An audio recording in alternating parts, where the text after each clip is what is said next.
minha proposta de fala aqui hoje é de acompanhar a leitura de um dos livros publicados por Gilberto Vasconcelos, no final do século XX, mais especificamente em 1999, quando ele faz uma recuperação histórica de trás para frente, né? Ele começa no final do século XX, apostando em duas chaves de leituras, que é o capital vídeo financeiro e a videosfera, para mostrar como é que essas duas categorias que chegam ao final, se solidificam no final do século XX, como é que elas se construíram no decorrer do século. Então ele começa no final e vai para trás para tentar fazer essa recuperação da história da cultura brasileira.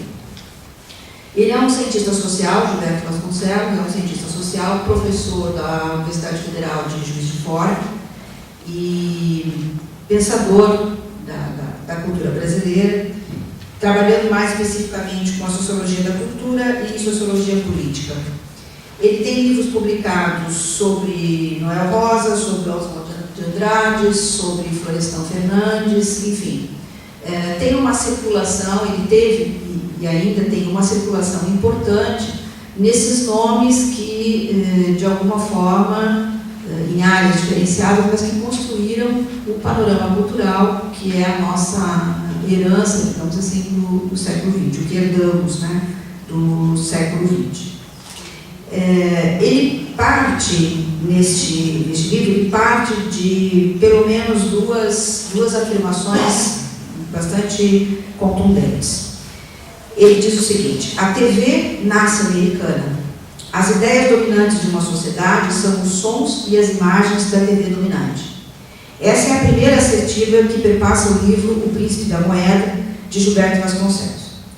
Explicar a situação político-econômica do Brasil passa, para o autor, necessariamente pela análise cultural retrospectiva, desde pelo menos a semana de 22 até o estágio atual de hegemonia da TV. A televisão, para ele, é o que engendra as relações políticas, tanto externa quanto internamente, as urnas servindo apenas para ratificar a escolha videofinanceira. E para a cultura, só a liberdade econômica e a soberania política seriam a solução de desatrelamento global. A segunda assertiva refere-se ao imperialismo, denominado de dependência no eufemismo do ex-presidente Fernando Henrique Cardoso, do qual parte Vasconcelos para redesconstruir o panorama político e econômico do país no final do século XX. Sua crítica áspera e irônica não deixa incólume o leitor, seja pela concordância, discordância, ou talvez pelo melhor que ali eu encontrei, que foi a retomada da história próxima passada em preto e branco. Por que preto e branco? Porque me parece que ele vai retirando todo o colorido que essa mídia a qual ele ataca havia colocado. Ele destrói o palanque alegórico das lutas pelas diretas já dos anos 80, ele retira o colorido da esquerda estudantil de 64, ele suprime todo e qualquer glamour que ainda tenha restado da escola de Frankfurt em relação à indústria cultural. O historicismo está na forma com que ele constrói esse texto. Os fatos são datados e as suas ligações percorrem a história do Brasil de maneira mais pontual, de Getúlio Vargas até Fernando Henrique Cardoso, embora ele não perca de vista a colonização e o enraizamento cultural por ela promovidos nos séculos anteriores. É um historicismo que afirma a cronologia, sem desprezar, no entanto, a noção causal do emaranhado político e social do país. As teses que ele defende para fazer essa análise histórica. O nacionalismo é a tese de Gilberto Vasconcelos, apostando no abrasileiramento da crítica contemporânea nos diversos campos intelectuais. Ele mostra como, no decorrer da história, a negação do nacionalismo construiu e vem afirmando a globalização na sua forma mais rápida, de vista externa, seja político, pela credibilidade internacional exigida dos representantes governamentais, ou ainda cultural, haja vista a ênfase dada à hegemonia da televisão brasileira sobre todas as outras formas de manifestação cultural. Apontamos diversos momentos em que prevalecem as decisões liberais atreladas ao capital estrangeiro, tanto vindas da Europa quanto dos Estados Unidos. A rejeição do caudilho no centro do país, na sede industrial, que se pretendia também política e cultural, associava Getúlio Vargas ao autoritarismo não ilustrado, tacanho, que ao invés de abrir o país ao desenvolvimento como o restante do mundo, leia-se modernização, afirmava o regionalismo como valorização do nacional, uma espécie de manufatura doméstica do progresso do país. O autoritarismo de Getúlio Vargas serve de capa às suas ideias nacionalistas de autonomia e desenvolvimento independente do país. Em contrapartida, o capital estrangeiro, que forçava a entrada contra a resistência getulista, aparecia como forma de oposição aos desmandos personalistas, que se sobressaíam no governo de Vargas. Era o lobo império de cordeiro estrangeiro que vinha salvar o Brasil do inimigo nacional. Gilberto Vasconcelos diz, cito, em 1995, poder-se-ia dizer que a internacionalização do capital escolheu o sociólogo FHC para representá-lo nas ciências sociais. E o escolheu porque, afastando-se do nacionalismo getuliano e do candomblé de Roger Bastide, FHC deu ênfase ao binômio autoritarismo e democracia, convencido e convencendo a todos de que a autonomia da pátria é uma estupidez que se suicidou em 1954. A tese de Vasconcelos bate forte nos brasileiros que, ao invés de fazerem o dever de casa, optaram principalmente na segunda metade do século XX por espiar ou brincar no terreno do vizinho.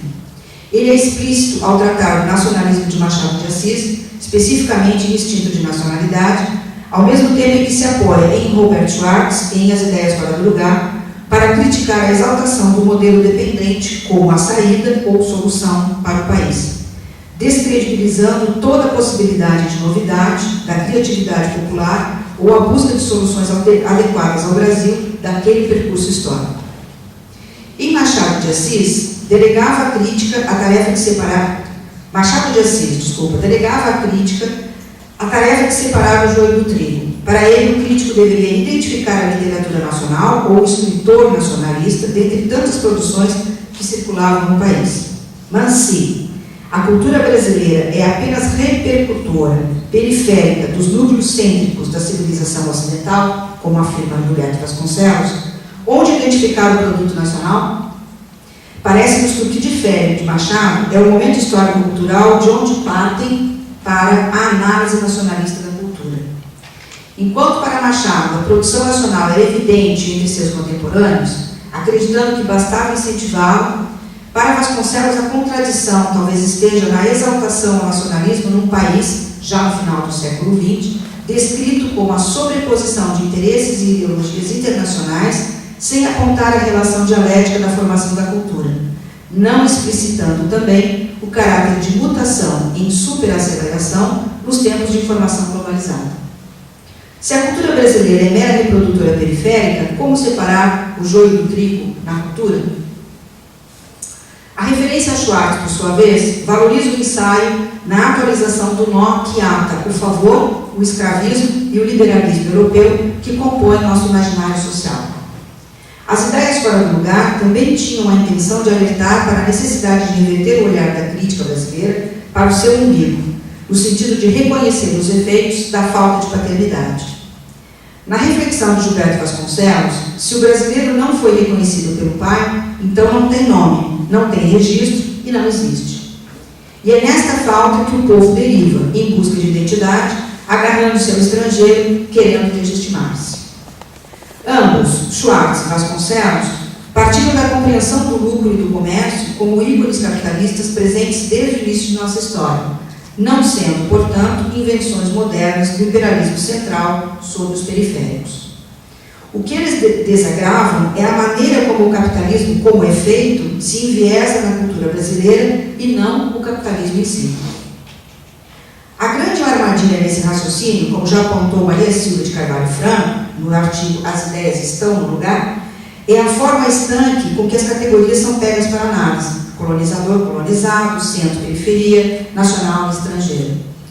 No entanto, perceber que a relação existe e que vem expressa na própria dicotomia que os identifica e proceder à análise a partir da interdependência talvez seja a maior tarefa a ser empreendida.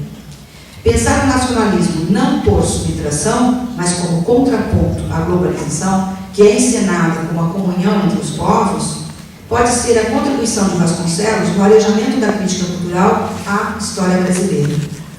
Embora seja, é claro, indispensável ter cautela na tarefa de empreender nova fase do pensamento crítico, utilizando velhas categorias sociológicas como parâmetro, ou, ao menos, como padrão de linguagem analítica.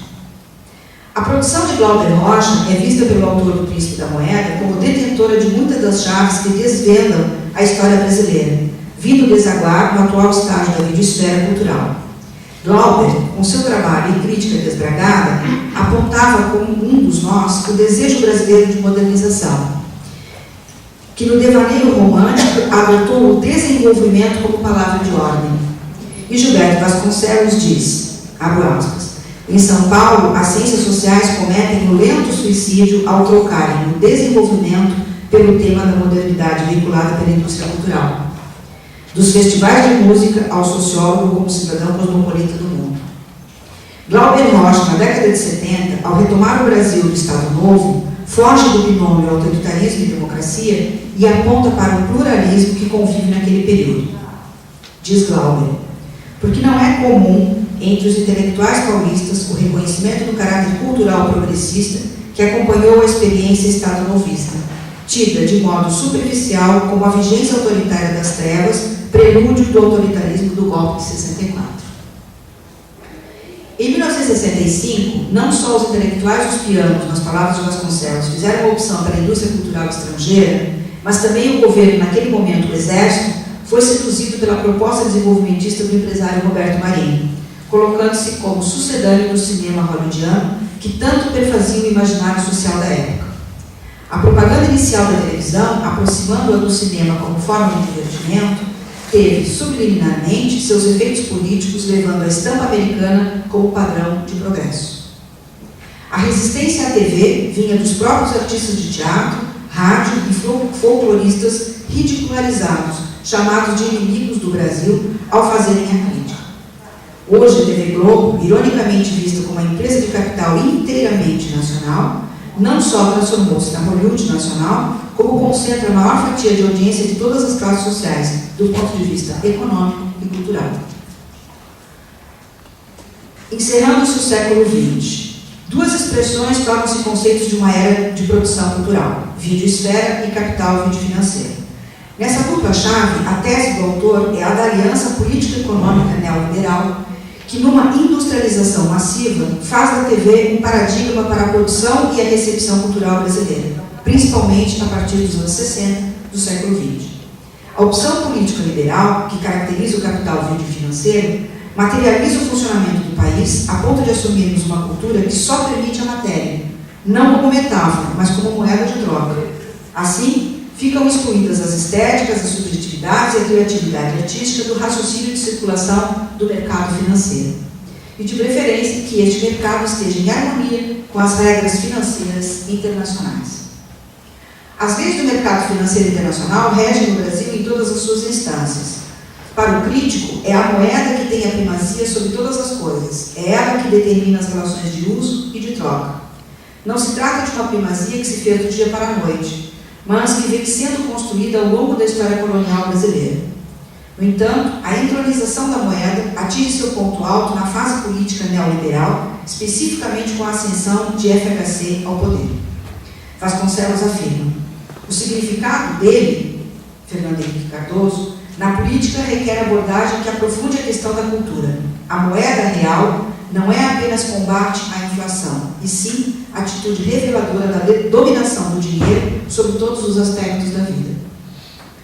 A posição política e econômica neoliberal não é ingênua e nem resultado de um insight às vésperas dos anos 90.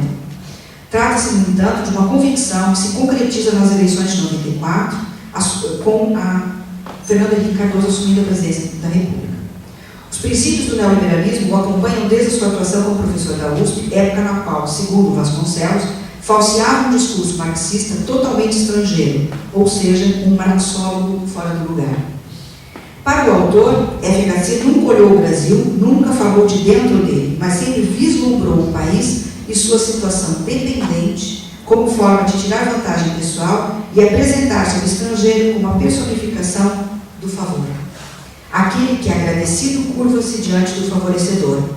O argumento mais contundente à sua afirmação vem de Glauber Rocha, que, aproximadamente 20 anos antes das eleições presidenciais, afirmava, palavras de Glauber: no Brasil, o gancho do Pentágono é o Centro Brasileiro de Análise e Planejamento, CEBRAP, que funciona em São Paulo. Quando eu filmar a Odisseia, convidarei o professor Fernando Henrique Cardoso para o papel do sedutor, embora não saiba se o príncipe topa contracenar nu como Ariadne no labirinto do CEBRAP.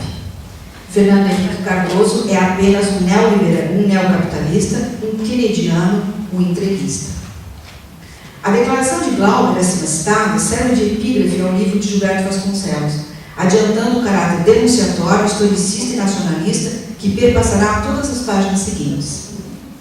A denúncia não vem desprovida de sustentação teórica, nem se constitui num discurso exterior aos fatos apontados. São evidentes as ligações do autor com os diversos intelectuais brasileiros citados, seja pela contemporaneidade partilhada, seja pela leitura crítica de suas teorias econômicas, políticas e sociológicas. A denúncia parece vir de dentro e é para os seus pares. A videosfera, um espaço cultural agora consolidado, constituiu-se na passagem de um país às voltas como nacional para uma festiva integração globalizante, que não comporta mais antigas dicotomias entre o popular e o erudito, por exemplo. Passagem importante da história brasileira que dá sustentação às concepções artísticas e culturais no final do século XX, um passado nosso ainda muito presente. Para Vasconcelos, a videosfera instalou-se no Brasil antes que o país tivesse obtido um suporte letrado, o que facilitou o estabelecimento de seu poderio, e tendo como resultado perverso a alfabetização do povo através do vídeo. Novamente podemos nos referir às ideias fora do lugar, pois assim como o pastiche romântico europeu instalou-se no país no século XIX, como delatava Roberto Schwartz, a videosfera também se instala sem lastro, oca de uma crítica do público que a consome. É o tempo da videosfera, definida por Beatriz Sarro como espaço hegemônico em expansão, anunciando um novo cenário em que a cultura mais familiar aos intelectuais, a cultura da letra, sofre retrocesso diante de uma cultura nova que não pode alinhar-se entre as antigas dicotomias.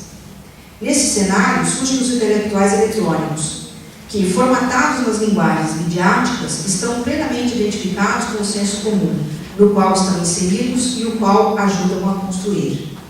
Fecha aspas.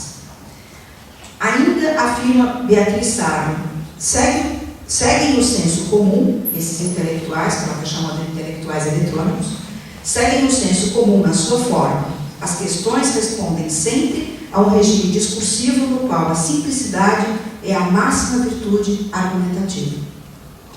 Embora as incertezas teóricas no final do século XX atinjam todas as manifestações culturais e artísticas, são muitos os críticos latino-americanos, especialmente Beatriz Sarro, que afirmam tanto a necessidade de intervenção na videosfera, quanto a indispensável tarefa de examinar as manifestações culturais e midiáticas. Sarro sustenta que a garantia de autonomia da crítica está na dimensão política que deve permear o discurso dos intelectuais. Para finalizar, cito novamente Vasconcelos.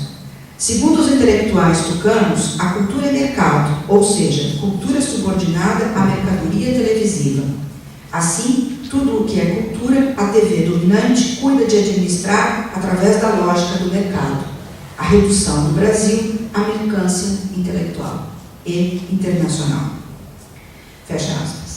É sob a égide desse pensamento político que está a cultura brasileira na virada do século XX, na visão de Vasconcelos. A telenovela, por exemplo, sua assertiva inicial, é um produto que tipifica a transculturalidade brasileira na videosfera, na medida em que muitas vezes tem as marcas políticas e ideológicas exigidas pela mundialização midiática, ao mesmo tempo em que carrega o selo brasileiro com garantia de qualidade high-tech. apesar de terceiro-mundista. Talvez a telenovela possa ser tomada para análise como a síntese da cultura que, tomada por adoção por um conglomerado paterno, adquire singularidade idiosincrática. Como crítica das transformações culturais latino-americanas, Sarlo é menos apocalíptica. Para ela, a arte tem a possibilidade de enfrentamento à pasteurização das manifestações artísticas promovidas na videosfera, ou videocultura. Não a arte como objeto autônomo, uma vez que ela assinala a necessidade de inclusão destas nas discussões sobre cultura, mas sempre ressaltando o caráter político que possui na luta contra a hegemônica. O descontínuo que a arte provocaria estaria na sua capacidade de promover um outro sentido que não o do capital e o do lucro, não um reflexo das leis mercadológicas. Ela supõe, naquele momento, a virtualidade de um espaço entre a hegemonia e a insignificância onde poderia estar a crítica. A atitude de resistência pode, então, situar-se naquele espaço denso da videosfera, regidos e regulados pelo capital videofinanceiro, aos quais se refere Gilberto Vasconcelos, e não fora desse tempo e espaço.